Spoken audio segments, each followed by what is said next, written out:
Bienvenue à vous dans ce nouveau numéro d'Un œil sur l'horreur. Aujourd'hui, je vous parle de Scream 6.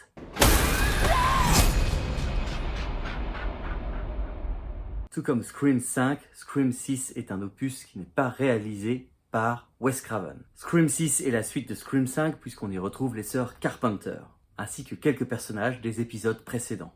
La première réflexion que je me suis faite à la fin de Scream 6, c'est j'ai préféré Scream 5.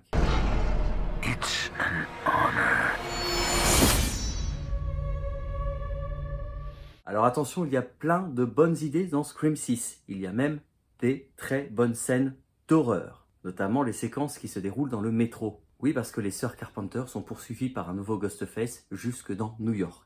Donc on est loin de la petite communauté de Woodsboro, et les règles changent, même s'il y a une grande densité de population, eh bien le danger est quand même à chaque coin de rue. Et Ghostface peut frapper n'importe où, n'importe quand. Le 7e art occupe encore une grande place à l'intérieur de la mythologie de Scream. Le premier meurtre est celui d'une prof de cinéma.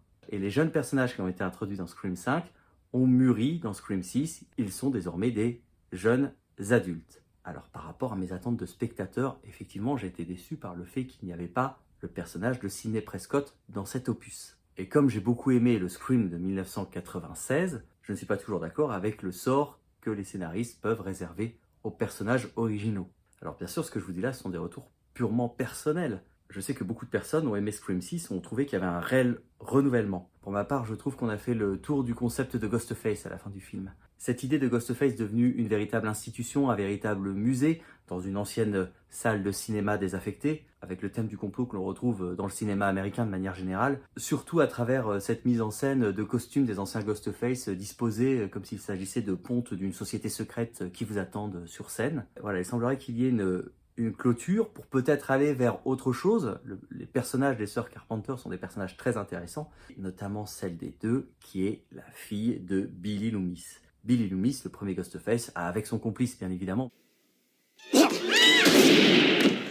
Tout comme dans Scream 5, Billy Loomis fait son retour dans Scream 6 puisqu'il hante les pensées de sa fille, de son héroïque fille, j'ajouterais, parce qu'elle a quand même combattu dans Scream 5 les Ghostface qui voulaient s'en prendre à elle et à sa petite sœur. Et cette héroïque fille de Billy Loomis, qui a quand même en elle les gènes du tueur, se retrouve confrontée en permanence, à l'heure d'Internet, à une légion d'imbéciles qui la harcèlent, lui veulent du mal et la traitent d'assassin. Alors on comprend bien que les personnes qui s'en prennent à elle la traitent comme une personne qui se comporterait comme un Ghostface, c'est-à-dire qui choisirait des victimes innocentes, les ferait tomber dans des pièges et les massacrerait dans des douleurs absolument atroces. Ce n'est évidemment pas ce que fait la fille de Billy Loomis. Elle, tout ce qu'elle fait, c'est qu'elle se défend et elle protège sa famille et ses amis contre les Ghostface. Alors pour les personnes qui n'ont jamais vu un Scream, un Ghostface, c'est simplement le surnom que l'on donne à un assassin qui est bien humain, qui est un réel psychopathe, mais qui se déguise en Ghostface. Je referme cette parenthèse au sujet des Ghostface pour en revenir justement à la rumeur, au harcèlement, qui sont des thèmes très présents dans le film. Donc certes, la fille de Billy Loomis n'est pas, ou en tout cas n'est pas encore un réel Ghostface comme l'a été son père.